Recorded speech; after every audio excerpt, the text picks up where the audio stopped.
Morning friends, welcome. चलिए आज इस टॉपिक में हम समझते हैं कि मानक समय क्या होता है। जो विश्व का मानक समय है, उसके बाद जो भारत का मानक समय है, ये क्या होता है। हमने पिछली वीडियो में आपको बताया था कि जो हर देशांतर रेखा है वह एक प्रकार से समय का निर्धारण करती है। विश्व में जो समय का निर्धारण होता है उसको हम देशांतर रेखा से समझते हैं। जो हमारा पूरा वर्ड है, पूरी अर्थ है, उसको हमने 24 समय क्षेत्रों में या 24 मानक समय जो है उसमें क्षेत्रों में विभाजित कर दिया है। यानी 24 ऐसी देशांतर रेखाएं मानी गई हैं जो किसी न किसी देश का जो है क्या है, मानक समय है। जैसे कि आप जानते हैं कि 15 डिग्री जब देशांतर रेखा हमारी पृथ्वी घूम जाती है तो उसे 1 घंटे का अंतर होता है, और 1 घंटे के अंतर होने के कारण उस जो रेखा होती है उस रेखा को हम एक मानक रेखा मान लेते हैं। तो इसी प्रकार से पूरी पृथ्वी अगर हमारी है और वह 360 डिग्री अगर है, 360 देशांतर रेखाएं अगर हैं हमारी पृथ्वी पर, तो इसका मतलब यह हुआ कि अगर हम इसको विभाजित कर दें किससे, 15 से, यानी 15-15 पर एक एक मानक समय माने गए हैं। तो आप देख लीजिए कि 15 एकम 15, 15 दूनी 30, 15 चौको 60, यानी कितना उत्तर आ रहा है यहाँ पे 24। ये 24 क्या है? यही 24 वो है जो 24 घंटा हम कहते हैं। यानी यही 24 वो देशांतर रेखाएं हैं जिस पर सूर्य जब एक बार चमकता है तो उसी को वहाँ का मानक समय मान लिया जाता है। तो ये कौन कौन सी हैं, आइए देख लेते हैं। तो पहली है 0 डिग्री, यानी ये जो विश्व का मानक समय है ये 0 डिग्री से शुरू होता है। दूसरा है 15 डिग्री पर।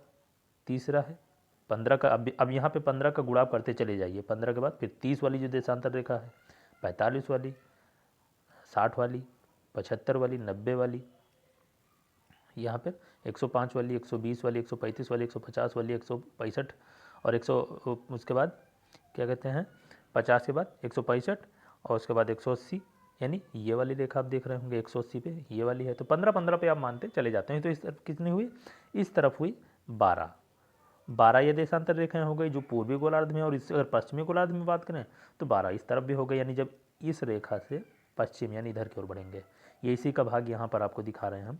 तो जब पश्चिम की ओर बढ़ेंगे तो यहाँ पर भी 12 जो देशांतर रेखाएं हैं वो मानक समय है, किसी न किसी देश का मानक समय है।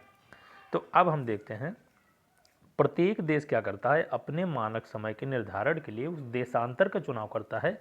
किस देशांतर का चुनाव करता है, ये ध्यान दीजिएगा, उसी देशांतर का चुनाव करता है जो देश के मध्य से होकर गुजरती है।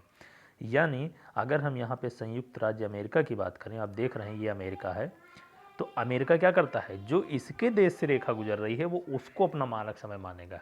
क्यों? क्योंकि जब जिस देशांतर पर सूर्य चमकता है, यानी जिस देशांतर पर सूर्य जिस समय चमक रहा होता है उसी समय उस देश के लिए मानक समय का निर्धारण होता है। यानी हम ये कह सकते हैं कि अगर इसका मानक समय यहाँ पर मान लीजिए कि ये 60 डिग्री है पश्चिमी गोलार्ध का, तो इसका मतलब ये हुआ कि जब सूर्य 60 डिग्री पर आके चमकेगा तो इसको यहाँ का मानक समय माना जाता है। ठीक, तो इस प्रकार से हम देख सकते हैं। तो उसके देश से जो गुजरती है वो उसी को अपने देश का मानक समय मानता है। इस प्रकार देश के मध्य से होकर गुजरने वाली इस विशिष्ट देशांतर का स्थानीय समय ही उस देश का मानक समय होता है। जैसे वर्तमान में भारत का जो मानक समय है 82.5 पूर्वी देशांतर पर आधारित है। हमने आपको ये पिछली वीडियो में बता दिया है 82.5 क्यों माना गया है।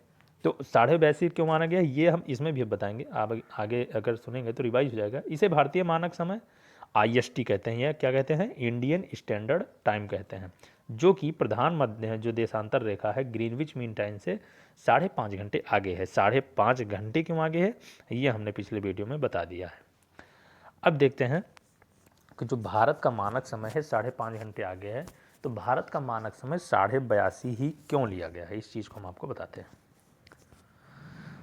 आप देख सकते हैं इस फिगर में आपको भारत देश दिख जाएगा अपना, ये प्यारा भारत है ये, और हमारे यहाँ से दो देशांतर मानक समय वाली जो मानक देशांतर हैं, दो देशांतर गुजरते हैं, एक ये और एक ये कौन कौन से हैं, ये है 75 डिग्री वाला और ये है 90 डिग्री वाला। हमारे देश ने अपने देश के मानक समय के लिए ना तो 75 को माना ना तो 90 को माना। क्यों नहीं माना, मानना चाहिए था, लेकिन क्यों नहीं माना इसका कारण हम बताते हैं आपको।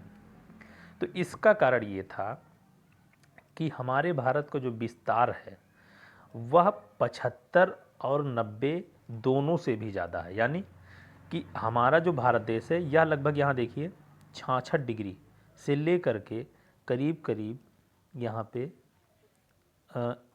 96, 97 या फिर 98-99 तक लगभग इसका विस्तार है। तो अब सोचिए, जब इतने विस्तार वाले देश में 2 मानक समय गुजर रहे हैं, तो अगर हम इसको मानक समय मानते हैं 75 वाले को, तो इसका मतलब क्या हुआ कि 75 वाली रेखा अगर गुजरात से गुजर रही है, तो अगर हम इसको मानक समय मान लेते हैं, यानी इस पर अगर सूर्य चमकता है उसको हम मान लें कि हमारे यहाँ मानक समय स्टार्ट हुआ, यानी यहाँ 12 बज गया, तो अगर हम यहाँ 12 बजे मान लेंगे, तो इसी समय, जिस समय गुजरात में दोपहर का समय है, उस समय अरुणाचल प्रदेश में क्या होता है, 2 घंटे का अंतर होता है। यानी यहाँ पे क्या होगा, फिर यहाँ पे तो सुबह ही होगी, वहाँ पे दोपहर हो चुकी है, 12 बजे हमने मान लिया। लेकिन अरुणाचल प्रदेश में क्या होगा, अरुणाचल प्रदेश में उस समय क्या होगी, उस समय सुबह ही होगी। या अगर हम एकदम एक्यूरेट माने तो इस तरफ से सूर्य आता है, तो इस तरफ से सबसे पहले सुबह कहाँ होती है, अरुणाचल प्रदेश में। और यहाँ पे क्या होती है, यहाँ पे होती है एक प्रकार से अंधेरा होता है। तो जब हमारा जो है सूर्य चमकेगा गुजरात में आकर के, तो अरुणाचल प्रदेश में क्या हो चुका होगा, जब वहाँ 12 बजा है, दोपहर हो चुके हैं, तो वहाँ क्या हो, वहाँ शाम हो रहा होगा, क्योंकि हमारे भारत देश के मानक समय में 2 घंटे का अंतर होता है। और 2 घंटे का अंतर ये हुआ कि अगर सुबह 6 बजे सूर्य निकलता है तो 6 बजे उजाला होता है, जबकि 2 घंटे के अंतर में अगर सुबह 4 बजे की बात करें तो 4 बजे अंधेरा होता है। इस वजह से इससे बहुत मतलब असमानता उत्पन्न हो जाती कि यहाँ पर दिन है, वहाँ पर रात है, और समय एक ही है। तो इस वजह से क्या किया गया कि 75 को नहीं माना गया। अब दूसरा विकल्प क्या था कि 90 को मान लिया जाए, लेकिन जब हम 90 को मानक समय मान लेते तो फिर अरुणाचल प्रदेश से उसका समय अंतर हो जाता गुजरात के समय से। इस वजह से हमने क्या किया, हमारे जो यहाँ के लोग थे भू वैज्ञानिकों ने, उन्होंने क्या किया कि बीच की देशांतर रेखा को मानक समय बनाया, यानी 75 और 90 के जो बीच में आ जाए। दोनों में कितना अंतर है, 15 डिग्री का अंतर है, तो दोनों में आधा पर, यानी 7.5 डिग्री को बढ़ा दें 75 से, और 90 से 7.5 को पीछे ले आएँ, तो बीच में आता है 82.5 डिग्री। क्या आता है, 82.5 डिग्री। तो इसी 82.5 डिग्री को हमारे भारत देश का मानक समय माना गया। इसीलिए माना गया कि अब जब बीच में आ गया, तो जब बीच में, जैसे इलाहाबाद के नैनी हमारा अगर बीच का स्थान है भारत देश के, तो अगर यहाँ पे सूर्य इस देशांतर पर अगर सूर्य चमकेगा दोपहर में, तो इसका मतलब बहुत ज़्यादा अंतर ना गुजरात में होगा और ना ही अरुणाचल प्रदेश में होगा, बस 1-1 घंटे का लगभग अंतर दोनों में होगा। आप ये समझ सकते हैं।